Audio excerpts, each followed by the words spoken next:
Istri nyaris kehilangan nyawa saat melahirkan. Sepasang suami istri mendirikan klinik bersalin gratis di Kota Sentani, Kabupaten Jayapura, Papua.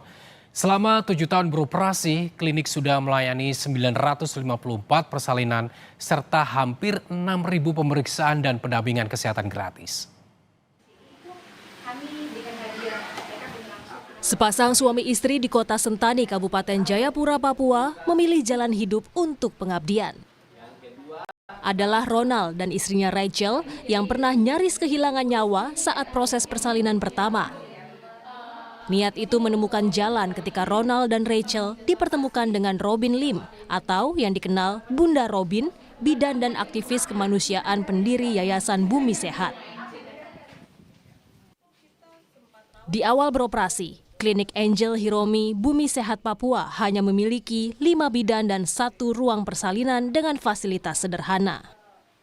Awalnya istri saya pada saat pengandungan pertama, pada saat proses persalinan itu mengalami sebuah proses yang betul-betul hampir sampai mencabut nyawa. Nah, maka panggilan nurani dari dalam hati saya untuk saya harus buka sebuah klinik bersalin gratis. Sudah hampir 7 tahun, ya, lalu sudah 954 persalinan yang lahir di tempat kami gratis sampai dari malam ada. Sedang kalau pelayanan lainnya itu pemeriksaan dan kemudian rujukan itu ribuan, sudah banyak sekali. Seiring meningkatnya pasien, Ronald dan Rachel bahkan mengubah beberapa kamar pribadi mereka menjadi ruang tindakan persalinan dan ruang perawatan.